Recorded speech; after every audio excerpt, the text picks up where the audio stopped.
The November 27th, 2017 meeting of the Recreation Education Committee will come to order. Will the clerk please call the roll? Mr. Elkoffer. Here. Mr. Felder. Here. Mr. Flagler-Mitchell. Here. Mr. Marionetti. Here. Chairman Terp. Here. Is there anyone signed up for the public forum? There is not. No. Is there anyone present who has not signed up who would like to address the committee at this time? There is not. I would like to introduce Kate Bennett, Executive Director of the Rochester Museum and Science Center, who's here to give us a presentation on the Rochester Museum and Science Center. Take it away. Thanks. I'm Kate, and Dan Minnelli is with me. He's our president. I'm the CEO. Wanted to take a couple of minutes of your time. I know it is late. We did not bring a dart gun with us tonight. I'm sorry. But we have exciting news for you. One of the things we want to let you know is to remind you the reason you fund us. And I thought it was a really important conversation to have. If you recall, we were a department of the city until 1967. And at that time, this body commissioned the Center for Governmental Research to do a research project about how this is used by the county citizens as well as the city citizens. And it was determined at that time that that the Museum and Science Center was serving the whole county, and it would be appropriate if the county would take over from the city. And our first budget year with the county, you all gave us 2/3 of our budget. So $400,000 were given to run the Museum and Science Center, and we had a $600,000 budget. So today you give us far less than that in a percentage, although $900,000, which is extraordinarily helpful to the work that we do. I want to show you some of the things that we do for the county, do for this region. 375,000 visitors. You know, we have a lot of hands-on exhibits, some about optics, some about all sorts of science and technology that's very important to the future of this region. We have 12,000 high-needs guests who use the institution for free. 14 forms of volunteerism. We keep people active, old and young. The two most important things from the county point of view is 60,000 school kids are served by our programs. And the other piece is 1.2 million objects held in trust. Those are the real reason that we need your support, and we are giving services that multiply. So let's look at this. One of the things about the student funding is that 3,600 plus students come in for free from Monroe County every year. Now the rest of the schools are paying, but there's a lot of schools throughout the county that can't afford to send the kids on field trips. We have $50,000 worth of funding through private foundations that help us give these free and reduced field trips as well as the buses. So we'll keep that going as long as you'll help us keep going. It's a really important piece of what we do. Another thing that we've done this year, which is really extraordinary, is that we have taken the storage of the museum and we have totally cleaned out everything in the basement, taken all the objects off-site, and we are now getting ready to put the new storage systems in place. On the right-hand side are the kind of storage systems that will go in. They're compact storage. On the left-hand side is the storage area. You've never seen a storage area so clean. You see, you could eat off that floor. But we're really proud of it, and by the end of next year, we will have all the collections back, and they will be in a situation where we can use them much quicker and easier and access them for the public. And I want to now introduce Dan, who's going to take you through what's happening in this year and next at the museum in the public face. Hi everyone, I'm Dan Manelli, Chief Science Officer for the Rochester Museum and Science Center, and I oversee the museum, planetarium, and our nature center. The storage project, the mobile storage units are pretty interesting, high-tech. They move throughout the building, and they're going to democratize access to the objects in our collections. We've been focusing very hard in the past 3 years on building new models of engagement and making sure that these objects are used to serve learners. We create new models of place-based and object-based learning, where kids can come, see, and handle the objects that represent the unique innovation legacy of our county, and also the ethnology that we have in our collections. For example, right now, Ripley, the science of Ripley's Believe It or Not, is with us just for a short period of time, and it's performing very well. It's drawing an audience, a surprising audience of not just young, but also older people who had read this passage in the paper, the cartoon series. What we've done is regionalized it and gone deep into our collections. We've taken objects from the museum's collection, including the estate of Rattlesnake Pete, famous for Rochester's down on Front Street, selling snake oil liniments by milking venom from rattlesnakes. And we actually conserved his rattlesnake skin suit, and we have it on display, along with the archival contents from Martha Matilda Harper, who is a role model in so many. She created the franchise model of the hair salon. She was a character, and what we've done is we built this place-based narrative. It's like a sideshow in Ripley's Believe It or Not. So what we're doing is we're leveraging our own collections to regionalize or to create a space that's personally meaningful to kids from this region. We're getting a lot of really interesting feedback from this. We love doing this type of work, taking an exhibit that's good and making it great by making it about Rochester. We're looking right now, we've had some success and found some very early support for a first stage upgrade of the planetarium's technology. As you may know, our projection system, Carl Zeiss, is actually 50 years old in 2018, has been in continual service, and is nearing the end of its, well, beyond the end of its life cycle. So we're looking to merge and adapt into a digital framework that will allow us to displace Monroe County residents into other solar systems and allow us to do more co-creation of content with the region's universities. We're really excited, and we're really encouraged by the early support we've gotten from this project. I don't know if I can disclose that. I will in the future. One big challenge we have also is making sure many museums, as you know, have a lot of content for kids K through 8th grade. It's usually the sweet spot of their education portfolio. It's fun to develop programs for young kids, a little more challenging for older kids.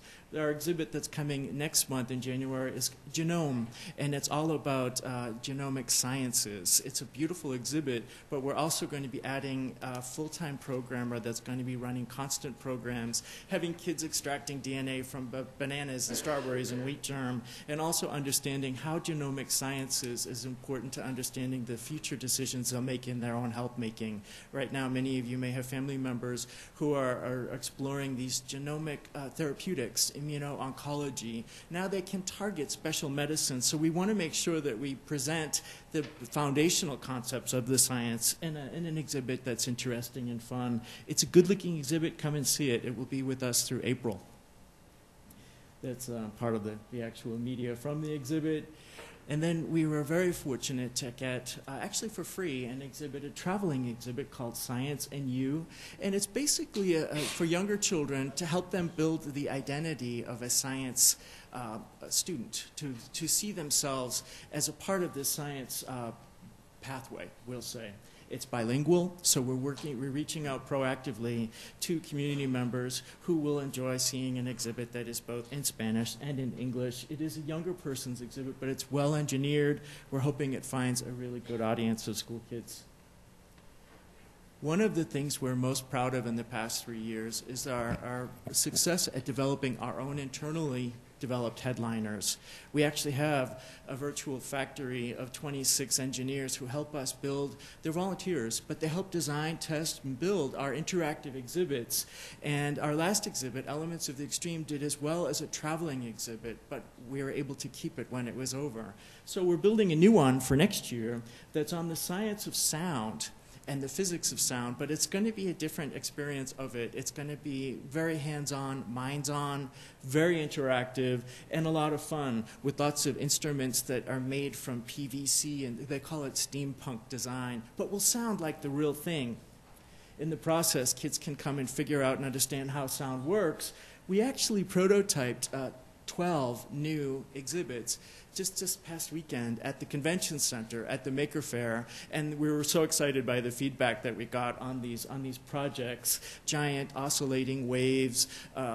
It's a very interesting hands-on concept, and it's like kid catnip. They can't leave it alone. So we're hoping to see it succeed. Our Curiosity Camp is the brand that we use for our summer enrichment. We have 80 different STEM curricula, and in the past 3 years, we've added layers of technology and hands-on project-based learning, and it's really good for kids because, as you know, during the summer, it's so important for kids to stay engaged and to keep the learning intact. They otherwise can have summer regression and have to relearn things in the fall. So what we hope to do during the summer is involve more kids. This summer, 2,800 students came to us and worked on projects and did our summer enrichment program. It's the Curiosity Camp. We're really proud of it. It's, I think, one of the most exciting camp experiences in the city, if not the state. And I will simply close with that, but I'm happy to answer any questions you may have. Kate and I are also on site every day. If you want to come visit, please come and spend time with us. We really appreciate your support, and it means the world to us. So I will simply close by saying thank you. Thank you. Thank you to Bob for loaning me your computer. We had a technology glitch, so thank you, everyone. Come see us, and happy holidays. Thank you. I think I speak for all of us saying that museums like yours put the fun in funding.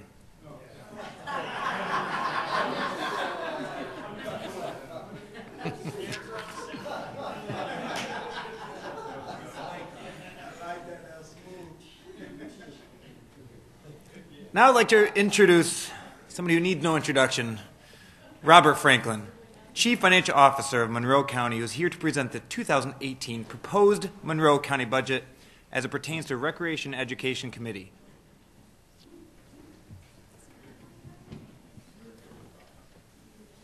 In the words of the great chairwoman Carla Boyce, cut to the chase.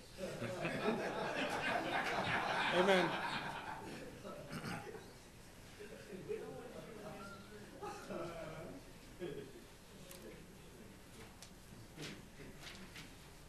Thank you very much. We've all experienced the budget overview. The areas of our 2018 budget pertinent to this committee are represented by Monroe County Parks, Monroe Community College, our library support, and just a couple other educational related supports.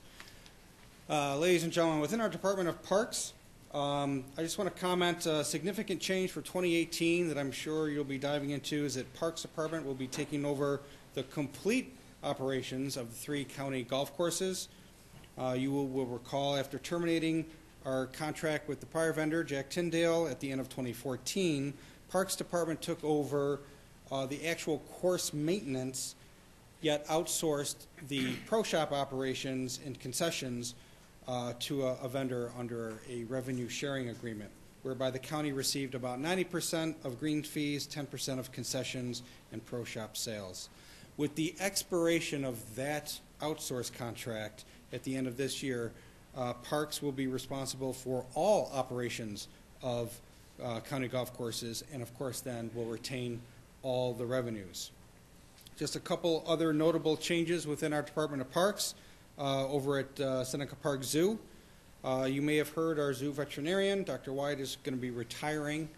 And with his retirement, we will replace his contract with the U of R with a full-time Monroe County hired veterinarian. Parks will also be looking to hire I forget the exact title, but it's like a superintendent of buildings or superintendent of facilities at the zoo to manage the current and expansion infrastructure over at the zoo. Monroe Community College. I believe the referral you've passed back in August, you'll recall the sponsor contribution from Monroe to the college is remaining the same as it was in 2017, $19.1 million and a little bit of change. Driving the overall increase in net county share is a combination of higher debt service, which is about $727,000, lower revenue, tuition from other counties, that's about $364,000, and lower parking fee revenue, student parking permits. That's about $335,000 reduced revenue. Our support of Monroe County and the city library systems, the budgets for both the system, both county and city system, were presented to their respective boards for acceptance and by city council. Overall, you'll see our net county support in our 2018 request is a little bit lower than where it was in the 2017 amended budget, and that's primarily reflects lower debt service. And just a quick comment on other educational support. We have two specific appropriations that you'll see highlighted in the budget book. Cornell Cooperative Extension, slight increase in our appropriations for Cornell. It goes from $225 grand last year to $245 grand in the proposed 2018 budget. You will also recall we had been allocating $60,000 in hotel tax to Cornell Cooperative Extension. That is not changing for 2018. So you add that 60 to what you see here, and that brings their appropriations in total to about $305,000. And our contract with the county soil and water conservation district will remain at $50,000. So, Mr. Chairman, with that, that concludes.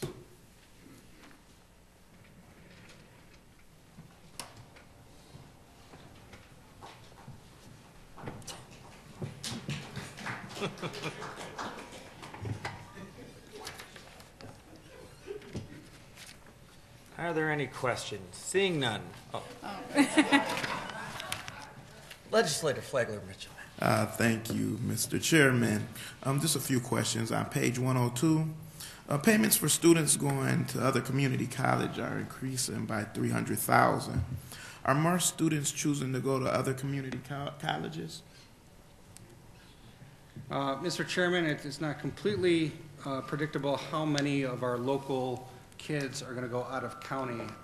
The increase in appropriation is probably more reflective of a small decline in overall enrollment in community college. However, increases in the tuition cost of those other community college. Okay. Also, through you, Mr. Chairman, why are parking fees dropping $335,000? Mr. Chairman, that really is driven by local student enrollment, which has been coming down the past couple of years. Okay. Thank you. Any other questions? Okay. Seeing none, are there any other matters? I did the same thing she did. The next item on the agenda is the approval of minutes. You have the July 25, 2017 minutes before you. They will stand approved unless the clerk is notified by the end of the day. There is no new business on tonight's agenda. Are there any other matters to come before this committee? There are none. The November 27th, 2017 meeting of the Recreation and Education Committee stands adjourned.